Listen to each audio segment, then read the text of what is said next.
amigo? Boa, Pepe. Tudo bem? Tudo certo? Posso chamar de Pepe, né? Claro, sim, tranquilo. E muito obrigado por estar aqui na conversa comigo. É um prazer. Não, o prazer é todo meu. Tranquilo, amigo. Tudo certinho. Sempre bom conversar um pouco. Principalmente nessa fase é bom conversar um pouco, sim. Claro. Principalmente atravessando os mares, né? É a mesma língua. É, Eu só a cena que separa. é verdade, é verdade. Vou-lhe começar a perguntar sobre o Fluminense, que sei que foi onde se estreou, com o Carlos Alberto Parreira como treinador, e jogava Sim, com craques, né? Com o Ribelino com o sim. Edinho. Eu fui criado no Fluminense, né? Joguei todas as categorias, desde a categoria de dente de leite, né, que aqui é mirim, no caso, até o juvenil e até chegar ao profissional. Então, foi meu começo lá, onde eu aprendi tudo, e eu tenho muito carinho, né, por esse clube, por ter me formado para o futebol e também como pessoa. Depois esteve no CSA e no Volta Redonda e no Americano, não é? Isso. É que quando eu saí do Fluminense, eu tive que recomeçar, né? Então, Claro. passei por times, digamos, de menor porte, para poder chegar onde eu cheguei depois no Botafogo, E o disputando aqui o Botafogo, Campeonato Carioca. e o Botafogo que você é uma lenda no Botafogo, não é? Foi onde que eu consegui dar um impulso, né, na minha carreira. Eu cheguei à seleção brasileira. Nós formamos um grupo muito bom lá no Botafogo e acho que foi a minha melhor fase, né, como goleiro ou guarda-redes, como queira, né? É goleiro, é igual. Esteja à vontade. Mas eu passei à frente, mas esqueci-me de uma coisa, que você também começou no futebol de rua, né? E deve ter começado a brincarem na rua, os primeiros toques. Sim, sim. Foi assim que cheguei no Fluminense. Eu jogava aqui na praia, né? Nas areias, né? Batendo pelada, né? E também no futebol society. Foi aí que o técnico do Fluminense, na época era o Farias, o técnico do Dente de Leite, me Sim. viu jogando no nosso time de bairro e aí me convidou. Me convidou para fazer teste lá no Fluminense, onde que deu tudo certo. E você há bocadinho estava a falar do Mundial 82, mas eu ia falar daquele Botafogo em que chegaram muito longe em muitas provas, né? Sei. E jogaram contra Zico, contra Júnior. Nós pegamos o Flamengo na melhor fase, né? Então era uma rivalidade muito grande, apesar de nós sermos amigos, né? Mas a rivalidade era muito grande entre Flamengo e Botafogo, é ainda até hoje, muito grande. E a gente enfrentava o grande time que era o Flamengo, era o grande time da época e era o time a ser batido. Então a gente teve muito sucesso, teve insucesso também, mas foi muito bom, foi proveitoso, porque dava prazer em jogar contra o time do Flamengo, que era um time muito bom, com grandes craques, e a gente sempre fazia e jogava de igual para igual, era sempre Claro. jogo duro. E não sei se sabe uma história de um ex-jogador seu que esteve aqui em Portugal, que acabou-lhe contar, mas se calhar já sabe, o Peri da Pituba, que esteve aqui em Portugal a morar muito tempo em Sim, Lisboa. claro. Foi meu companheiro no Botafogo. Infelizmente, né, teve um desaparecimento trágico, não foi muito legal. E era um grande jogador. Ele chegou, inclusive, à seleção brasileira. Sim. Era o nosso lateral direito, jogava muito bem. E depois foi bem para Portugal. E aí eu fiquei depois, no final da carreira dele, coitado, já no fim de vida dele, e umas histórias tristes que a gente ficou Foi. sabendo. Depois ele foi resgatado, ainda voltou aqui para o Brasil, mas acabou falecendo. Como é que era a sua relação naquela seleção brasileira com o Valdir Pérez?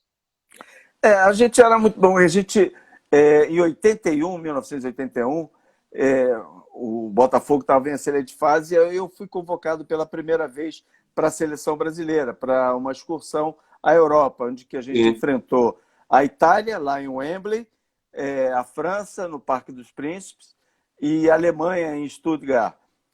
Inclusive, na França foi minha estreia na seleção. Então, nós dois fomos convocados para essa excursão. E a equipe foi muito bem. E o Valdir foi muito bem também. O Valdir jogou contra a Inglaterra, contra a Alemanha e eu joguei contra a França. A França é de Platini, de Ganá, Rocheteau, Gerrez, Era só enfim. malta que jogava pouca bola. Era uma grande equipe. E aí nós, tanto ele teve boas atuações, como eu tive também uma boa atuação. E aí o Tele Santana, que era o técnico da seleção brasileira, nos colocou praticamente os convocáveis para, no ano seguinte, chegar à Copa do Mundo. E essa Mas relação... seleção, força, Pois força, não. estava a falar a você, força. Não, não, foi só, como você falou, a minha relação com o Valdir Pérez era a melhor possível. Éramos companheiros de trabalho, cada um brigando pela vaga, mas com o maior respeito e com amizade acima de tudo. O Tele Santana que era um pioneiro, né? Ele via muito à frente em relação ao seu tempo. Que aquele Brasil foi o último Brasil poema, aquele foi o último Brasil arte, aquela equipa que vocês tinham em 82.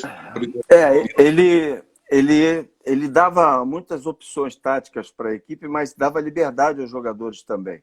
Então, ele optava sempre pelo futebol ofensivo. Ele era contra o antijogo, né? Então, ele gostava muito de dar espetáculo e, obviamente, ganhar, vencer. Mas vencer jogando bonito, jogando com a qualidade do futebol brasileiro, com a técnica do jogador brasileiro acima de tudo. Mas não sei se concorda comigo com aquela expressão. O último futebol arte e do Brasil esteve ali com vocês, com o Zico, com o Dr. Sócrates, Com Falcão, com Cerezo, o né? Dani Cerezo. Isso, com Júnior. Enfim, era uma grande equipe. E como eu falei, o Tele, ele gostava de...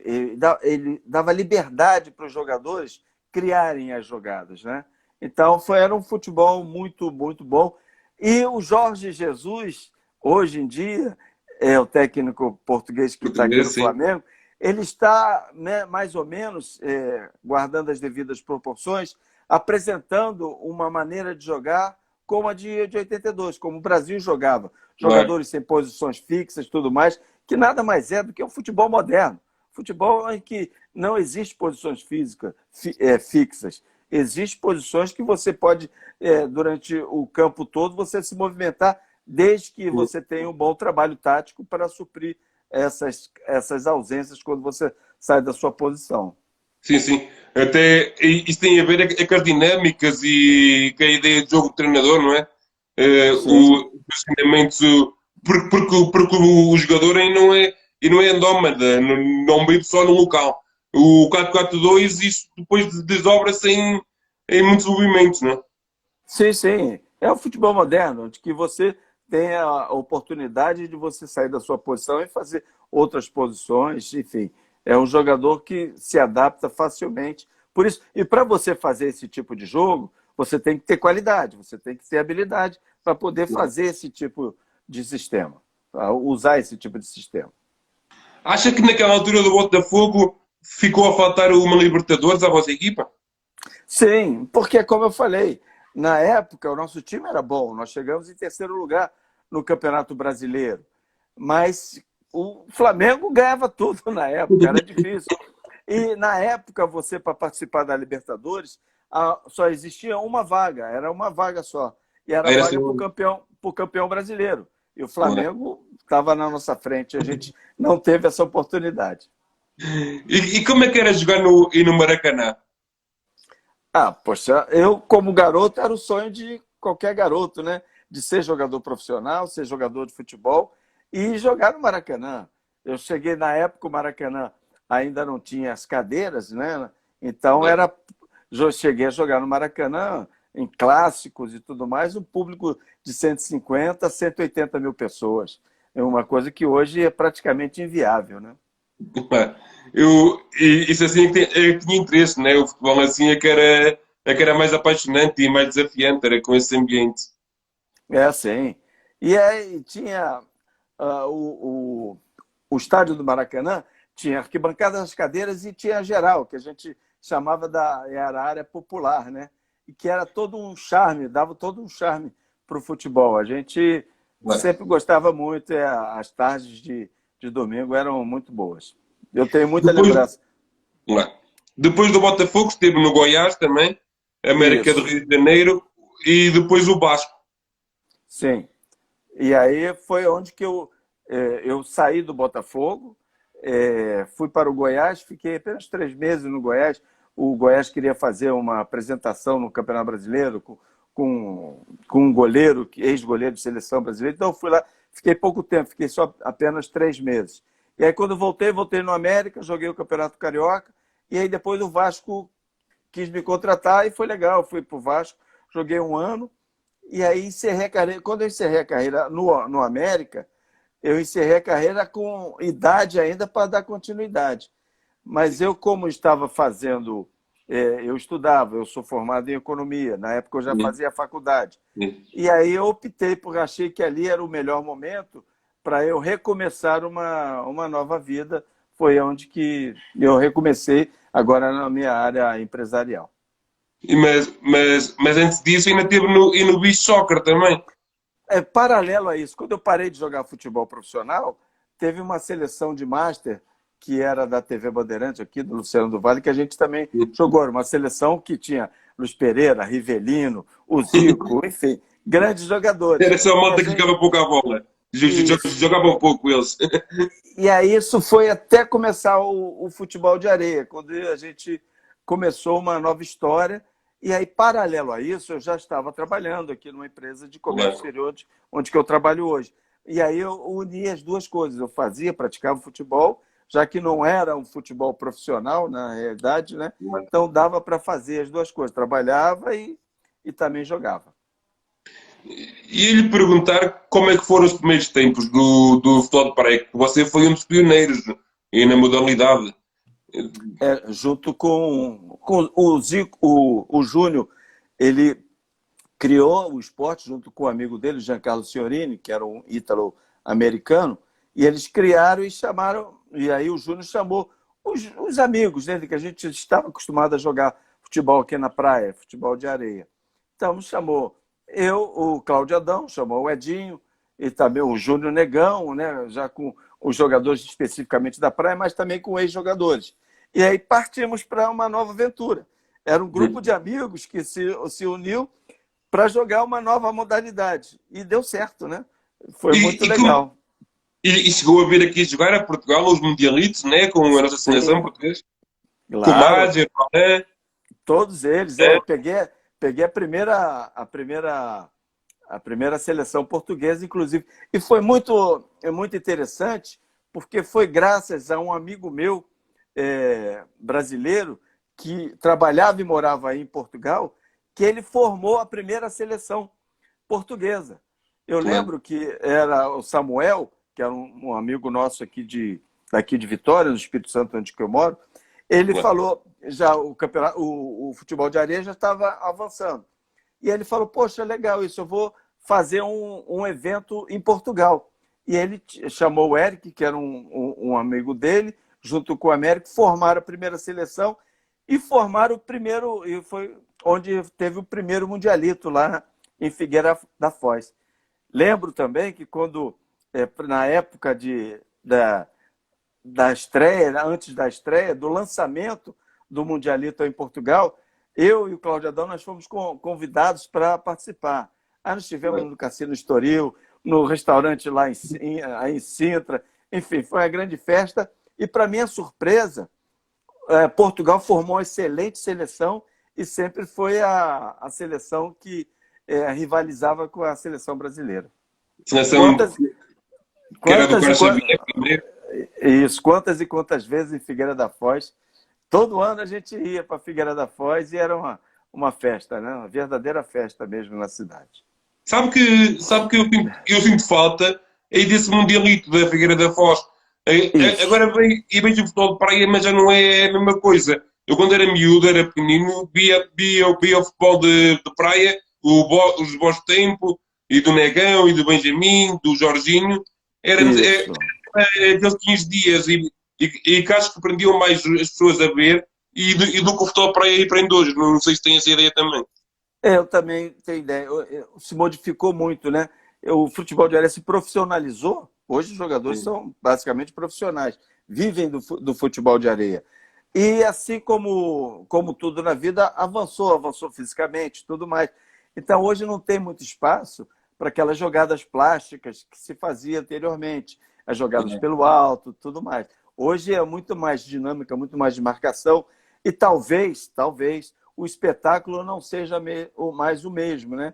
Já que o público gosta de ver as jogadas plásticas, mas não deixa de ser um futebol competitivo que está sendo usado hoje, tanto é que Portugal hoje é a atual campeã mundial. Sim, mas vocês também já, e Portugal também, já jogavam aí com a bola pelo chão, a maior parte do tempo. Sim, sim, porque eram jogadores de areia que sabiam correr na areia. Então, as jogadas fluíam muito. A gente tinha uma jogada mais ou menos sempre combinadas, do ex-jogadores de campo, que era eu, o Júnior, o Cláudio Adão, o próprio Zico, que a gente fazia jogadas pelo alto. E aí entraram os jogadores oriundos da praia, oriundos da areia, o Júnior Negão, o Neném, o Benjamin, o Magal, o O Jorginho, Jorginho. que sabiam muito bem construir não só as jogadas aéreas, mas também as jogadas pela areia, pelo chão. Então, a gente uniu aí a experiência com a habilidade da garotada. E como é que você vê a entrada do treinador estrangeiro hoje na Liga Brasileira? Falam de português, por exemplo, o José Ferreira nos Santos, o Jorge Jesus. Eu achei, Acha que é importante a entrada do treinador estrangeiro no futebol brasileiro? Porque já não é o mesmo e do vosso tempo. No vosso tempo era mais espetacular e hoje estava a faltar isso? isso. Mas eu acho que é sempre viável. As portas têm que estar sempre abertas para o bom profissional, seja ele brasileiro, seja ele estrangeiro. Eu sempre enxergo assim. Como o Jorge Jesus veio, chegou no Flamengo, montou um esquema que resgatando a essência do futebol brasileiro, por isso que ele teve sucesso. Ele foi inteligente em trazer as inovações táticas que ele sempre teve, vindos da Europa, mas aproveitando a essência do jogador brasileiro. Da técnica, tanto é que ele dá liberdade para os jogadores se movimentarem. E, ao mesmo tempo, a disciplina tática que os times usam na Europa.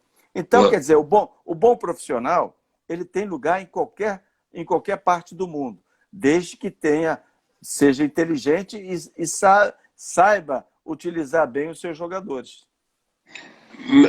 Mas acha que o futebol brasileiro já não é o mesmo do vosso tempo, a espetacularidade no global? Sim, eu acho que tudo na vida avança, né? A gente não pode ficar relembrando, porque na nossa época tinham muito mais bons jogadores, aí é uma outra área, já que as divisões de base, o jogador não saía tão cedo do Brasil, então ele era formado com a essência da habilidade e criatividade do jogador brasileiro. O jogador do Brasil sai com 17, 18 anos, os melhores, né, e já vão para a Europa. E eles são mais ou menos formados com a concepção europeia de jogo. Então não tem mais aquele jogador que a gente tinha aqui, né, que saía das peladas de rua, que saía driblando todo mundo. Então, isso mudou. E mudou em função, é óbvio, da posição econômica e tudo mais. Então, o futebol brasileiro mudou de uma maneira geral em função disso. Hoje você entra numa escolinha, nas divisões de base, se entra um jogador que sai driblando todo mundo, começa a fazer os testes driblando todo mundo, o treinador vai parar o treino e vai impedir dele fazer isso. Coisa que não acontecia lá atrás. Então, essa é uma diferença que eu vejo muito do futebol brasileiro, da minha época, para o futebol de hoje. Hoje, o futebol é espetacular, é bonito, mas não tem tanta liberdade para os jogadores jogarem. Está muito mais fechado, né? E é mais tático o futebol hoje em dia. A concepção tática hoje aparenta muito mais. Tanto é que os títulos da seleção brasileira, eu sempre falo isso aqui no Brasil, sempre falo aqui nas oportunidades que eu tenho. O Brasil nunca foi de uma seleção e times de grandes treinadores. Foi sempre times de bons jogadores. Os jogadores resolviam. Óbvio que o treinador tinha a sua parcela, mas muito mais em função dos jogadores dentro de campo do que propriamente do pessoal fora de campo. E hoje as coisas não estão tão bem assim. os treinadores ganharam uma proporção muito grande em cima dos jogadores. Eu acho que houve uma inversão de valores. Sim, concordo consigo, até porque o treinador brasileiro que ficou mais famoso na seleção, talvez, e tenha sido o Bosz, o Tênis Santana, que foi um senhor na história do jogo. Sim, Mas no resto dos treinadores, eu não teve tanta popularidade dos treinadores, tiveram mais os jogadores, isso sim é verdade. sim, verdade. Eu acho que os astros do espetáculo são os jogadores, na realidade, né? Se a gente sempre pensar dessa forma. E ele perguntar se acha que o guarda-redes é um elemento solitário. E eu penso isto nos esquemas de jogo da equipa, se o guarda-redes é um bocadinho à parte dos outros e assim. No futebol de campo, sim. No futebol de campo, você participa menos do jogo do que, por exemplo, se a gente fizer uma comparação com o futebol de areia. Futebol de areia, o goleiro está sempre participando, Sim, seja ofensivamente como defensivamente. No futebol de campo, não. Você tem todo uma coisa à parte, né? O treinamento é basicamente à parte. Você tem um preparador específico para você. Então, você é uma posição dentro do grupo que você faz realmente um trabalho à parte, né? E por isso, não diria isolado, eu diria uma posição meio que solitária, em que no futebol de campo, por exemplo, o goleiro entra dentro da partida para defender, né? claro. Ele não tem a oportunidade de ganhar a partida, digamos assim. Ele Mas para ganhar a partida, ele vai depender dos jogadores fazerem o gol lá na frente. eu Então, ia só dar um caso, o Neuer que participa mais no jogo também, sim, e o Ederson isso. hoje em dia também através do passe. Mas são jogadores que eles dependem, é o que eu quero chegar. É um futebol moderno hoje, em que as linhas estão muito compactas. O goleiro tem que jogar fora da área mesmo, tem que saber jogar com os pés, tem que ficar ali. É o caso do Neuer, o próprio Ederson, o Alisson, mais ou menos no Liverpool também faz dessa forma. Enfim, era mais ou menos dessa forma. Só que eles chegam no meio de campo, eles param, eles não Sim, continuam. Então, eles não vão poder fazer gol. Então, é claro. isso que eu falo. O goleiro é um cara que entra em campo para defender. Ele não entra em campo para atacar. E para vencer a partida, ele precisa dos seus companheiros. Ele Claro, sozinho ele pode garantir o empate, mas ele não pode garantir a vitória, por exemplo. claro. E lhe perguntar se acha que o trauma de 7-1 já está ultrapassado. O trauma de 7-1 aí contra a Alemanha e no Ah, Brasil. ele não vai passar nunca, né? Acho que para o amante do futebol, 7-1 é uma coisa que vai ficar marcado para o resto da vida, seja para os jogadores que estavam em campo, mas para os torcedores, para os ex-jogadores, para todos nós. Acho que foi um dia em que deu tudo certo para a Alemanha, era um time realmente superior, foi superior, mas o Brasil ele poderia ter, de certa forma, impedido essa derrota cachapante, Claro. vamos dizer assim. Por isso que eu acho que para alguns serviu de exemplo, para outros nem tanto, que continuaram fazendo as mesmas coisas. Mas eu acho que foi fundamental, é fundamental, para a partir do momento que você passa a construir, você passa a produzir alguma forma de jogar ou produzir alguns jogadores, você tem essa derrota em mente para servir de exemplo de Claro. como não se deve fazer e, obviamente, aproveitar o que foi de positivo, o que a Alemanha fez, por exemplo. E lhe perguntar o que é que custa mais? A derrota com a Itália em 82 ou esse 7-1? Bom, para mim foi a derrota de 82, é claro, né? Em que, em que a gente tinha um time muito bom, a Itália também tinha um time muito bom, mas foi um dia que a gente errou e a Itália acabou suplantando a gente.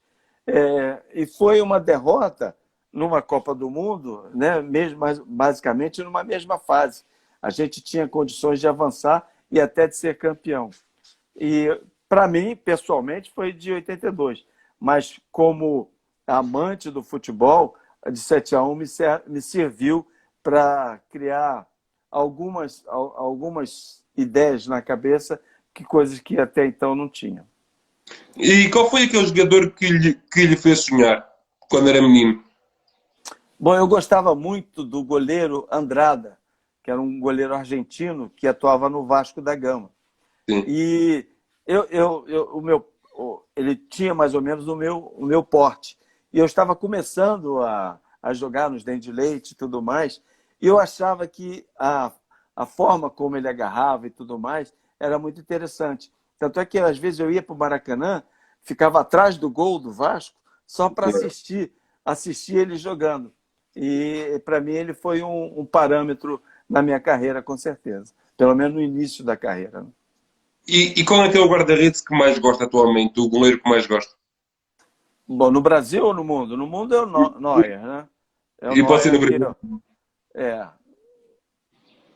no Brasil, quer dizer, apesar de não jogar no Brasil, o goleiro da seleção brasileira, que é o Alisson, e que é muito bom jogador.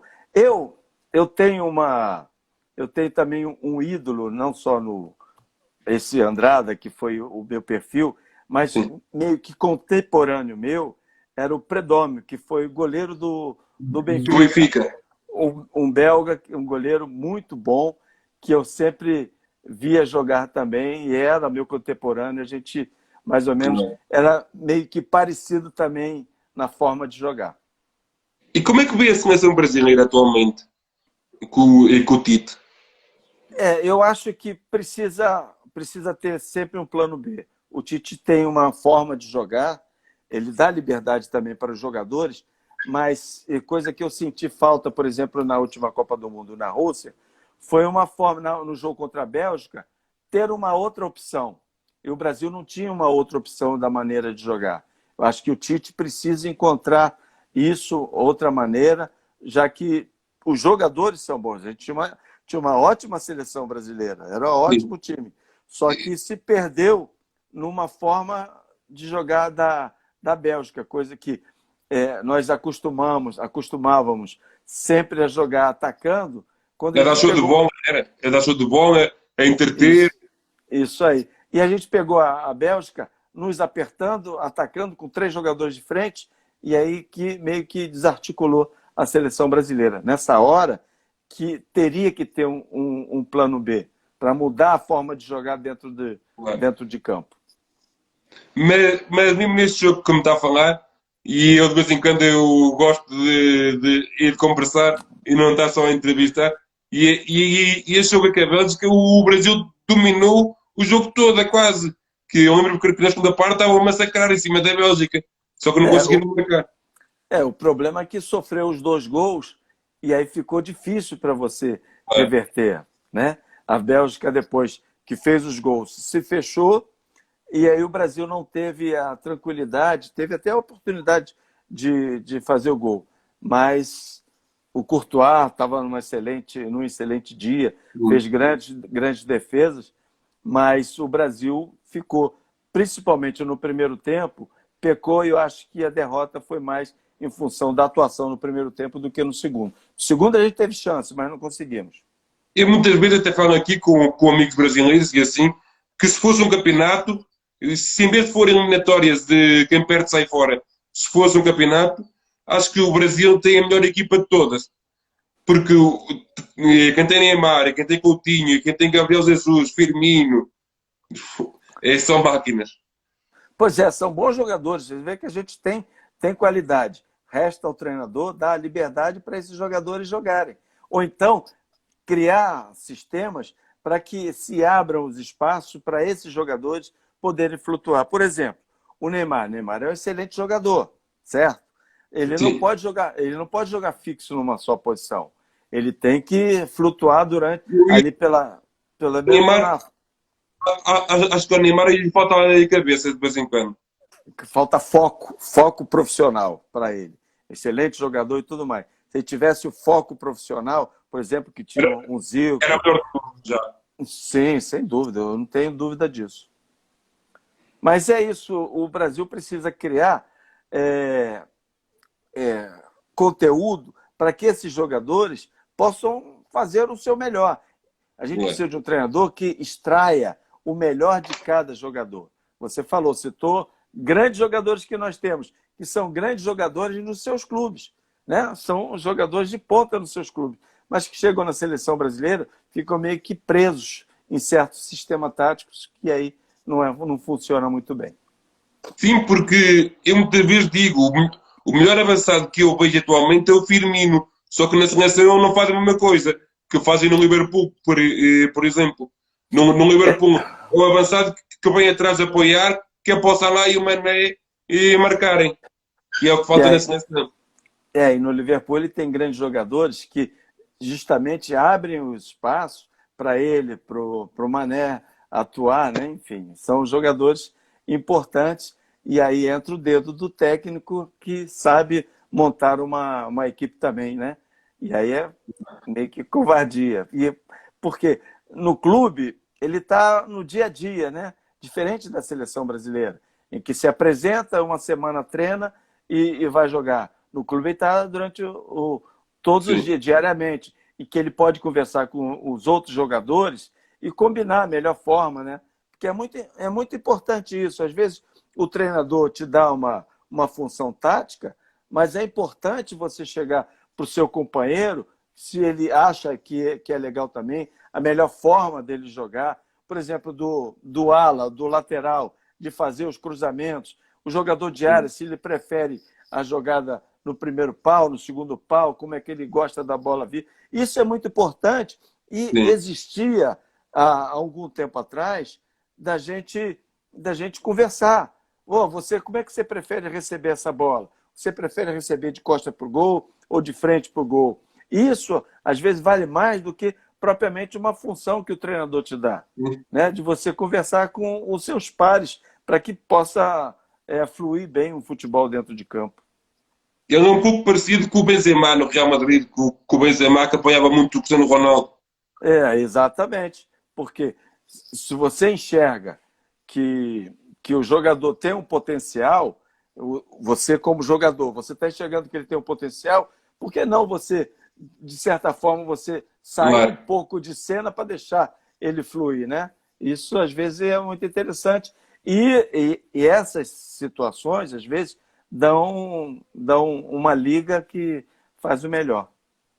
Por isso é que se calhar o Barcelona, agora retomando outra vez ao Neymar, o Neymar estava melhor no Barcelona, que tinha o Messi e tinha o Suárez, e jogavam os três, do que está agora, que foi, como você disse, entrar na cena, ser o melhor, ser ele a carregar o Paris Saint-Germain, e não está a conseguir por causa disso. Justo, é.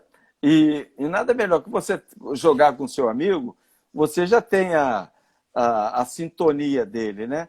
E era o que Claro. acontecia com Messi, Suárez e Neymar, né? Eles sabiam tudo. Aqui, o Neymar quis ir para o Paris Saint-Germain, porque, óbvio, a oportunidade de ser o grande astro e tudo mais, mas também Sim. foi uma negociação também milionária. Então, eu acho que ele não focou só uma coisa, não. Ele focou as duas coisas. Teve um ótimo respaldo financeiro Claro. também. Para mim, o melhor jogador brasileiro atualmente é o Coutinho. Eu gosto muito dele, Coutinho. É um jogador que precisava fluir mais na seleção brasileira. É um excelente jogador. Também adoro ele, gosto muito. Mas ele é aquilo que eu falo. Na seleção, ele não costuma jogar tanto como ele joga nos clubes, né? O futebol dele não flui tanto. Talvez ele se sinta preso um pouco, ou o fato Sim. de estar junto com o Neymar, ou que ele deixa o protagonismo para o Neymar. Enfim, eu acho que essas situações, essas arestas precisam ser aparadas para que os jogadores possam dar o melhor de si dentro de campo, né? Eu acho que essa é a principal função do treinador. Sabe um jogador que eu acho estranho ainda não estar aqui na Europa? O Everton de Cebolinha. Acho estranho ainda nenhum clube grande aqui da Europa ter vindo buscá-lo. Ele na Copa E, América que fez, para mim, ele foi o melhor jogador daquela Copa América. e ele tem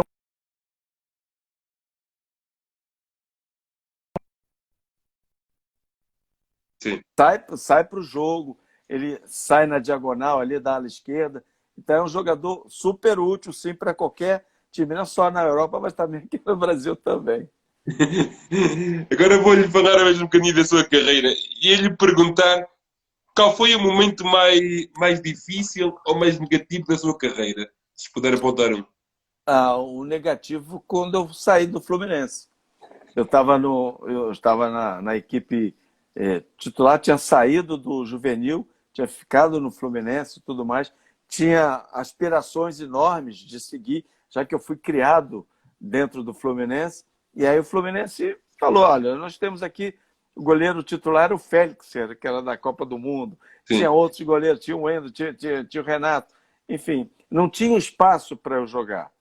E aí o Fluminense falou: é melhor você sair, a gente vai te dar o passe, você vai sair, vai procurar o clube, porque aqui você não vai ter oportunidade para jogar. Na claro. época, na época, lógico, que aquele jogador sonhador, aquele garoto sonhador, que queria ser o goleiro do Fluminense, ali foi como se tivesse uma ducha de água fria. Mas, no decorrer da carreira, essa situação ruim acabou sendo a melhor opção para mim. Porque se eu tivesse continuado no Fluminense, talvez eu não tivesse tido o sucesso que eu tive, por exemplo, no Botafogo. Né? Claro. Foi bom que eu saí, amadureci através de jogar em times de menor porte, em que eu ganhei mais maturidade, ganhei mais experiência, para quando eu cheguei, voltei para um time de grande investimento, como é o Botafogo, grande time.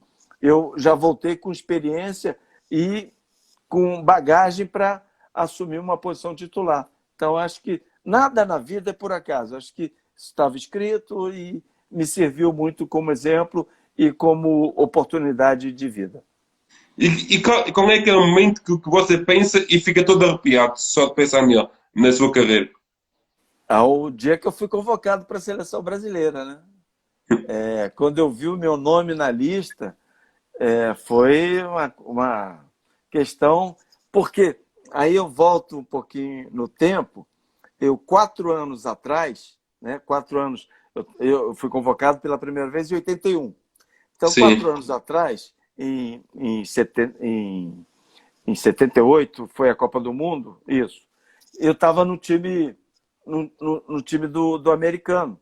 Na Copa do Mundo de 78, eu estava no americano, que é um time de menor porte, no Rio de Janeiro, e eu morava numa pensão e via a Copa do Mundo. 4 anos depois, eu era convocado para uma Copa do Mundo. Então, isso para mim foi o grande lance da minha vida e como mudou a minha vida, né? E nessa parte a família é muito importante porque em 4 anos muda totalmente. Você sai de um time pequeno para um time grande, para uma seleção brasileira, para uma Copa claro. do Mundo. Se você não tiver uma estrutura, realmente uma estrutura familiar, que te dê uma base e tudo mais, Pode-se muito perder. se perde. Mas para mim foi o grande lance da minha carreira. E quais os jogos mais marcantes da sua carreira? Bom, contra o Flamengo era sempre importante esse jogo com o Flamengo, porque a repercussão era grande, o time do Flamengo era muito bom. Nós chegamos no Campeonato Brasileiro de 81, que o Botafogo foi o terceiro colocado. A gente venceu o Flamengo por 3-1, Sim. eliminamos o Flamengo, foi um grande jogo que nós O gol fizemos deles e foi tudo do mais. Zico. Isso, o gol foi do Zico. Logo Ah, com sei qual é. 1 minuto de jogo e tudo mais. Enfim, e aí também os outros jogos que a gente tinha, né? O jogo contra o São Paulo também. Então, o ano de 81, na minha carreira, foi muito bom. Foi o ano que eu cheguei na seleção brasileira. E grandes jogos eu tive a oportunidade de participar. E lhe perguntar se acompanha o campeonato aqui da Europa, as equipas europeias e quais as equipas é que mais está a gostar de ver jogar. Bom, eu sempre acompanho. Hoje mais ainda, eu vejo o campeonato inglês, o campeonato espanhol. O italiano nem tanto, porque o futebol italiano me parece, né, sempre, a gente não vamos desmerecer, obviamente, o futebol italiano, mas parece sempre que parou no tempo, que é sempre aquela forma de jogar, né? Não tem tantas inovações, ao contrário dos grandes times da Inglaterra. Eu vejo hoje o Benfica e o Porto também, o Porto jogando muito bem, o time do Benfica, né? Parelho, enfim. São os campeonatos que eu costumo acompanhar. O campeonato alemão, algumas vezes, porque você pega dois ou três times que são bem diferentes, né? Bem superiores aos demais. Então, às vezes eu vejo o Bayern jogar, às vezes eu vejo o Borussia O Dortmund a Dortmund. jogar também. Pois é, O- são times mais expressivos e que me trazem alguma novidade de jogo, por exemplo. Claro. E como é que está a ser a sua carreira agora? Que sei que que está como comentador também. Sim, isso. Verdade. Hoje eu trabalho aqui na TV Gazeta como comentarista. A TV Gazeta do Espírito Santo é uma afiliada da Rede Globo de televisão, onde eu Sim. faço meu trabalho e onde que eu fico mais perto, né, do esporte. E é como eu te falei, faço meu trabalho em conjunto com o meu outro trabalho empresarial. E no Brasil isso são muitos, né? Antigos ex-jogadores a comentar. Só que Sim. vocês têm uma coisa que eu gosto, porque eu ouço muito o comentador brasileiro, é que falam só de futebol e não falam daquilo que não interessa. Falam só do jogo. E que eu É, gosto muito. eu costumo, nas minhas análises, nos meus comentários, eu me colocar no lugar do telespectador. Se eu estou assistindo alguma coisa, eu quero primeiro, se eu estou fazendo um telejornal, é óbvio que você está querendo saber notícias e um comentário sobre essa notícia. Se determinado gol, como foi esse gol, de que maneira que saiu esse gol. Então eu procuro focar nisso. E durante a partida, quando eu estou comentando algum jogo, eu costumo falar do que você está querendo ver, porque eu não vou dizer, já que você está vendo o jogo, eu vou comentar alguma jogada interessante para te acrescentar alguma coisa, porque a gente tem que entender que o telespectador é inteligente, ele conhece Claro. futebol, então você não tem que ser professor, você tem que, de repente, tirar alguma dúvida que você esteja assistindo no caso. Claro. Eu falava muito disso por causa do Neto também, está no programa, o craque Neto, Sim. e vejo muito esses programas assim. É assim, acaba sendo o programa de bate-papo, de conversa de De resenha, ex-jogadores vou que dizer. é sempre bom, é sempre legal. Tá aqui, ó, a doutora Sandra Pontes e o doutor Cláudio estão mandando aqui, estão ligados aqui com a gente, Cumprimento. amigos nossos aqui, isso é sempre importante. Parceiros, você sabe que a gente tem um clube aqui de futebol, inclusive a seleção portuguesa já veio aqui, a seleção de futebol de areia, já veio no Sim. nosso clube aqui, um clube nosso de amigos, de pelada, já jogou no nosso clube e tudo mais. É chamado o nome do clube é Policarentes. E a gente joga toda quarta. Agora não, porque estamos fechados por causa da pandemia. Mas toda quarta e sábado a gente se reúne com os amigos, todos mais, fazendo jogos. E a seleção portuguesa esteve aqui várias vezes. E ainda se reúne muito com aquela malta de 82, com aqueles jogadores daquela Nós temos, seleção. nós temos um grupo de WhatsApp e a gente está sempre se comunicando, né? Eu gostava Sempre. muito de, se me puder ajudar, que é mais difícil, eu gostava de falar aí com o Júnior e com o Zico. Sim, eu vou passar o contato deles para você. Aí você, e aviso que você vai entrar em contato, para ver se você faz Se, uma se ponte. puder Agora ser mesmo, capaz. agora há pouco mesmo eu estava conversando com o Júnior. O Júnior vai fazer uma live. Você sabe que o Júnior, além de comentarista, ele é sambista também, né? Então ele vai fazer É um uma. craque, o É, Júnior. e ele O tem Cerezo.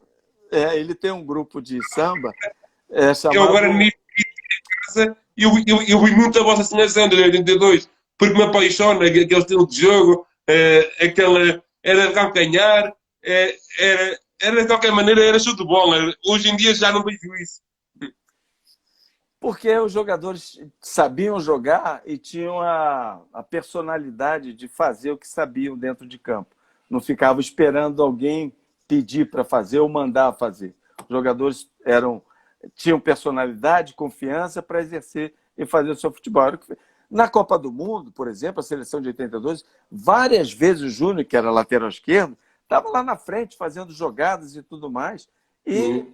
e isso não impedia de o time ter uma certa arrumação. Era só você saber o momento certo de se deslocar. E que sonhos e projetos que ainda tem? Bom, hoje eu sou avô já, né? Eu tenho meus projetos. A gente nunca pode parar. Eu estou ligado ainda ao futebol de areia, sempre ajudando o futebol de areia, seja na confederação, na seleção brasileira, mas na seleção aqui do estado, de projetar alguma coisa. Então, hoje o meu sonho mesmo é de um futebol de areia continuar e cada vez mais ganhar o seu degrau.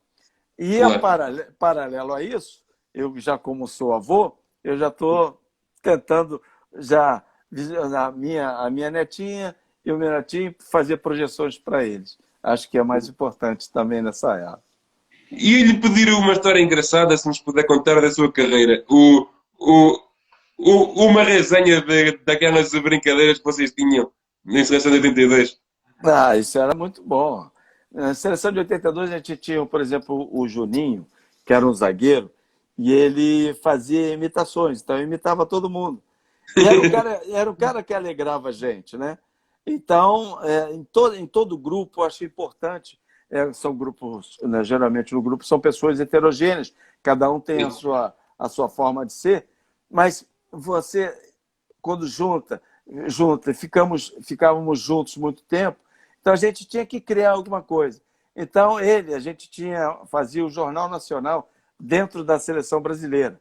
E o Edinho era o comentarista e o Juninho era o repórter. Então a gente fazia várias brincadeiras e era super legal, muito, muito bacana. Você sabe que antes da gente jogar na Espanha, nós ficamos 15 dias fazendo treinamento aí em Portugal. A gente ficava...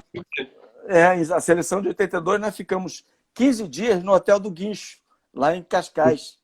E treinava no estádio do Benfica e no Parque Nacional, no Estádio Nacional também. E a gente ficou, antes de chegar a Sevilha, a gente ficou 15 dias. Por isso eu tenho um carinho muito especial aí para Portugal.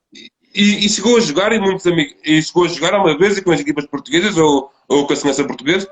Só com a seleção portuguesa, no futebol de areia. Futebol de campo, não. Futebol de campo, não cheguei, deixa eu me lembrar se eu cheguei a jogar contra alguma portuguesa, não. Joguei contra italianos e tudo mais.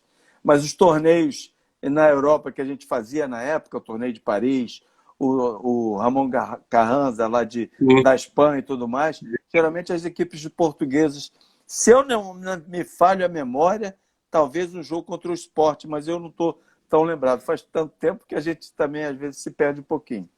Tem que haver um dia desse ver aqui o futebol português?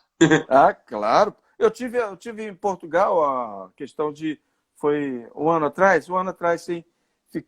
Fiquei aí, fui com a minha esposa, junto com o Cláudio Adão e a esposa também. Cláudio Adão era tu.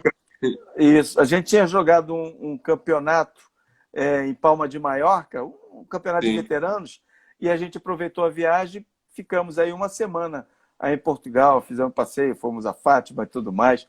Eu tenho um carinho muito grande. E Cascais me sai da lembrança, um lugar muito legal. Eu na próxima segunda-feira vou estar à conversa aqui com o Bruno Xavier, que joga na seleção brasileira também. Grande Bexês. Você é parceiro, grande garoto, está fazendo um trabalho. Se você quiser fazer alguma pergunta, depois pergunte-lhe. Pode deixar que eu entro. A live vai ser na segunda-feira? Sim. Isso, pode deixar que eu entro fazendo pergunta para ele. O Benjamin e o Jorginho, mas já mandei mensagem para o Instagram e eles não me respondem. Mas eles são assim mesmo, continua insistindo que eles vão ceder. Pode deixar. A gente vai fazer também uma ponte para isso.